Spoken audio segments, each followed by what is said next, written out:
29 नवंबर 2021 राज्यसभा में भारी नारेबाजी के बीच सोमवार को कृषि कानून निरसन विधेयक 2021 को पारित कर दिया गया। विधेयक को 2 घंटे पहले लोकसभा में पारित किया गया था, जबकि दोपहर 2 बजे राज्यसभा की मीटिंग हुई तो केंद्रीय कृषि मंत्री नरेंद्र सिंह तोमर ने राज्यसभा में प्रपोजल पेश किया। वहीं लोकसभा में विपक्षी पार्टियों के हंगामे के बीच कृषि कानूनों से की वापसी से जुड़ा ये विधेयक, जिसका नाम कृषि कानून निरसन विधेयक 2021 था, वो पारित हो गया।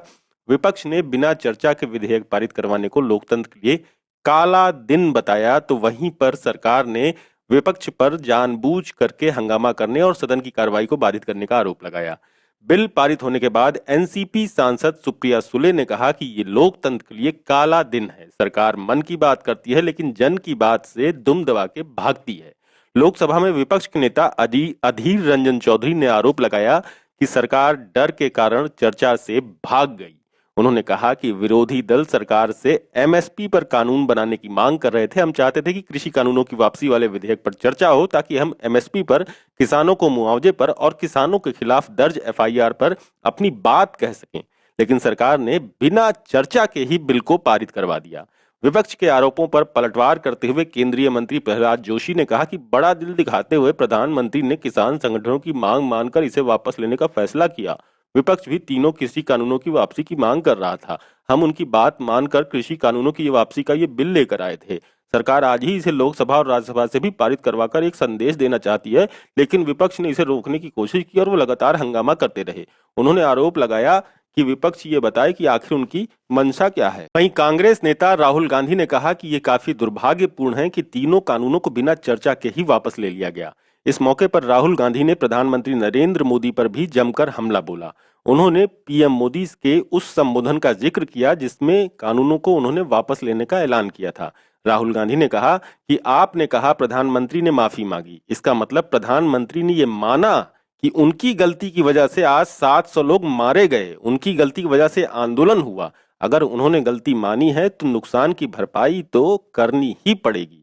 राहुल गांधी ने कहा कि हमने कहा था कि 3 काले कानूनों को वापस लेना पड़ेगा। हमें पता था कि 3-4 बड़े पूंजीपतियों की शक्ति हिंदुस्तान के किसानों के सामने नहीं खड़ी हो सकती, और वही हुआ। काले कानूनों को रद्द करना पड़ा। ये किसानों की सफलता है, देश की सफलता है। ये 3 कानून किसानों और मजदूरों पर आक्रमण था, लेकिन किसानों और मजदूरों की कठिनाइयां, एमएसपी, कर्ज माफी जैसी लंबी लिस्ट है, वो अभी भी उनकी मांगे हैं और हम उनका समर्थन करते हैं। बिना चर्चा के वापसी बिल को पास कराए जाने पर राहुल गांधी ने कहा कि जिस तरह से संसद में बिना किसी चर्चा के ये कानून रद्द किए गए, ये दिखाता है कि सरकार चर्चा से डरती है। सरकार ने कहा कि उन्होंने गलत काम किया है। 700 किसानों की मौत कानूनों को लागू करने के पीछे किसकी शक्ति थी, इस पर चर्चा होनी थी, लेकिन सरकार ने नहीं होने दी। इसके अलावा कांग्रेस सांसद राहुल गांधी ने कहा कि तीनों कानूनों को सरकार ने इसलिए भी रद्द किया है क्योंकि आगे चुनाव होने जा रहे हैं। इसे ध्यान में रखते हुए फैसला लिया गया। यूपी के पूर्व सीएम और समाजवादी पार्टी के प्रमुख अखिलेश यादव ने कहा कि सरकार को यह बताना चाहिए कि जिस वक्त किसानों ने ये आंदोलन छेड़ा था तब बीजेपी का क्या रुख था, और आज जब बीजेपी ने कानून वापस ले लिया है तो किसानों के हक में कैसे हो गया। 700 किसानों की मौत हुई, उनके परिवारों की मदद कौन करेगा। समाजवादी पार्टी ने तय किया है कि उत्तर प्रदेश में सरकार बनेगी तो 25 लाख रुपए उन परिवारों का सम्मान किया जाएगा। उन्होंने कहा कि यूपी की जनता को योगी सरकार नहीं, योग्य सरकार चाहिए। अगली बार जनता योग्य सरकार चुनेगी। तीनों काले कृषि कानून और इनसे होने वाली राजनीति पर पत्रकार नीलांजन मुखोपाध्याय कहते हैं कि प्रधानमंत्री की घोषणा से जो संकेत मिलते हैं वो ये हैं कि वो मौके के हिसाब से फैसले लेते हैं और उनको बदलते हैं। तीनों कृषि कानूनों को वापस लेने का फैसला मोदी की जानी मानी स्टाइल से बहुत अलग है। ये बताता है कि शायद आखिर में उनको लग गया कि यूपी उनके हाथ से निकलने वाला है। अहम बात यह है कि पिछले 7 साल में ये दूसरी बार है कि जब नरेंद्र मोदी अपने फैसले से पलटे हैं। इन काले कानूनों की मुनादी धूमधाम से की गई थी, जोश भरे प्रचार किए गए थे। पहली बार कदम पीछे तब किए गए थे जब केंद्र में मोदी की नई सरकार बनी थी। दूसरा फैसला इसी महीने की 19 नवंबर को लिया गया है और फिर 29 नवंबर को बिना चर्चा के एक बार फिर संसदीय कामकाज को, संसदीय परंपरा को कलंकित करके इसे वापस ले लिया गया। दरअसल इस वक्त मोदी पर कोविड-19 के बंदोबस्त से लेकर अगले साल राज्यों के विधानसभा चुनाव के मद्देनजर राजनीतिक संकट मंडरा रहा है। 2015 में मोदी ने भूमि अधिग्रहण कानून पर कदम पीछे किए थे। तत्कालीन राष्ट्रपति प्रणब मुखर्जी सहित विपक्ष और संघ परिवार के कुछ विचारकों के जबरदस्त विरोध के बाद अध्यादेश के जरिए ये कानून वापस लिया गया था। हाँ, तब कुछ महीनों में ही ये कानून वापस ले लिया गया था, लेकिन इस बार मोदी ने इसे तब तक खींचा जब तक कि इसके नुकसान के साफ साफ संकेत नहीं दिखाई देने लगे। इसके अलावा पहले से अलग इस बार आरएसएस के नेताओं और उसके मेंबरानों ने नहीं, सिर्फ नेताओं ने इन काले कानूनों पर मोदी का समर्थन किया। वैसे 2015 से पहले बीजेपी को कोई भी राजनीतिक धक्का नहीं लगा था। इस बार उपचुनाव में हार के बाद ये फैसला लिया गया है। इससे तीन अहम संकेत मिलते हैं।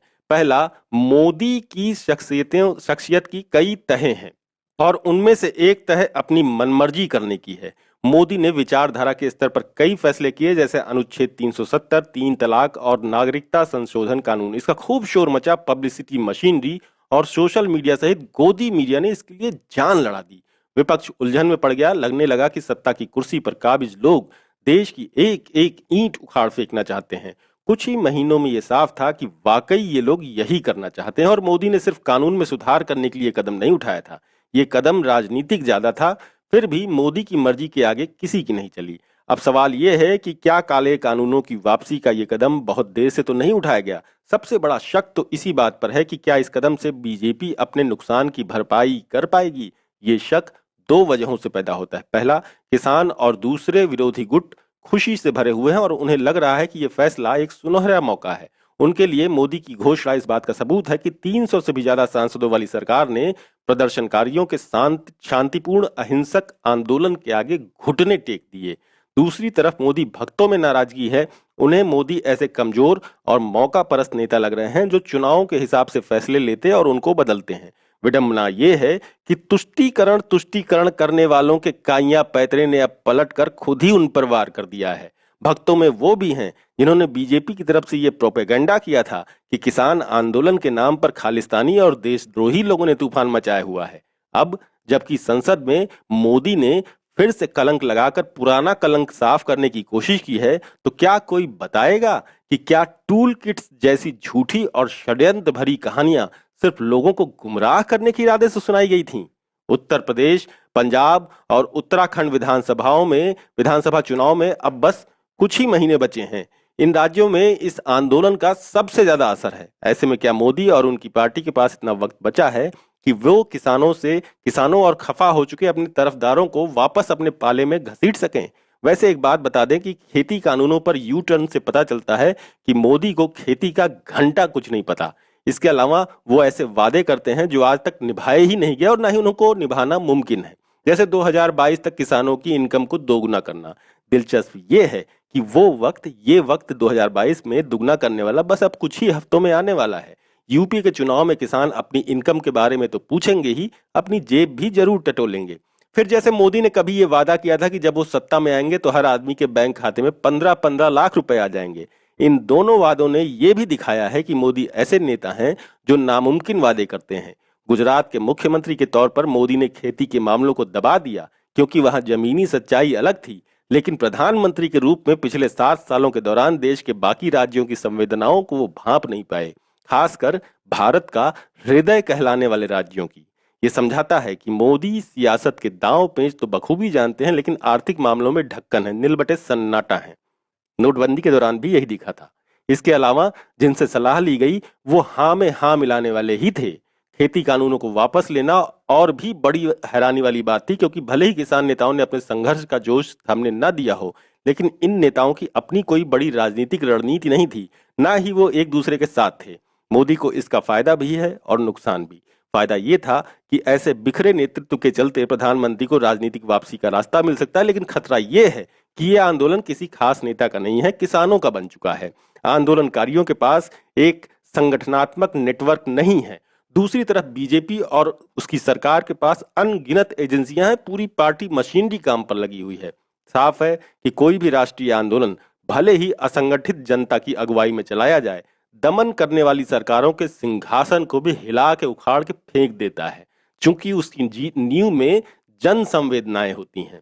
2014 में मोदी की जीत की एक बहुत बड़ी वजह थी कि उन्होंने लोगों से तुरंत एक रिश्ता जोड़ लिया था और उन्हें अच्छे दिनों का सपना दिखाया था। वैसे अभी ये कहना जल्दबाजी है कि ये बीजेपी के लिए बुरे दिनों की शुरुआत है, मगर इतना तो जरूर कहा जा सकता है कि मोदी के अच्छे दिन भी अब नहीं चल रहे।